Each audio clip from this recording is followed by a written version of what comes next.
We're back, ladies and gentlemen. Episode 6 was just released a few days ago, and it's a lot to unpack because it was an interesting one to say the least. So Rhaenyra has officially came to the conclusion that she needs more Dragon Riders in this fight if she has any hope to win. And when she presents this idea to her council, they look at her like she's completely insane. But she decided on it, and her first volunteer is none other than Sir Steffon Darkland, who happens to have some Targaryen blood in his bloodline, and the hope was for that to be enough for him to claim Sea Smoke. I have to say, this episode really amazed me by the way they were able to build up the fear factor when it came to the dragons. I mean, throughout this episode, they're constantly referred to as gods, and leading up to this claiming ritual, you get sort of this dark, eerie feeling. Even the chance that the Dragon Riders used to call up the dragons added more fear to our already frightening situation, because as this ritual is going on, our anxiety just builds and builds and builds because we don't know what's about to happen. At first, things were going well. I really thought he was going to be able to claim Sea Smoke, but as he got closer and closer, we see he just gets bathed in fire breath, and the look and fear on Rhaenyra's face is priceless. Back in King's Landing, we see that Aemon starts to assert himself more as protector of the realm. He removes Alicent Hightower from any type of council seat, while also we can see that he grows worried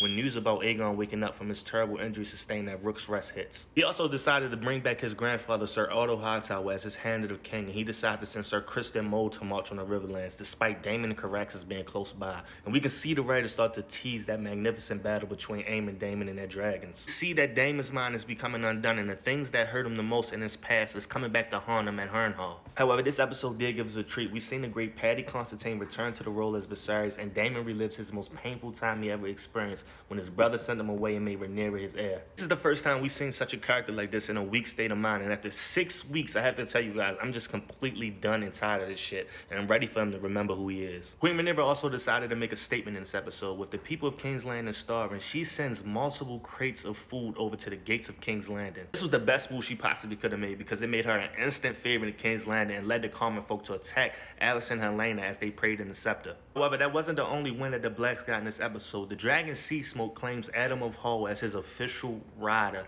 and that leads to make things much more interesting because we do know that this is one of the Sea Snake's illegitimate sons. Season 2 is shaping up to be a very impressive season, but with the last 2 episodes approaching, I just pray that we get more war. Rook's Rest was amazing. Now that I just got a piece of that, I need more from both the dragons and the armies as well.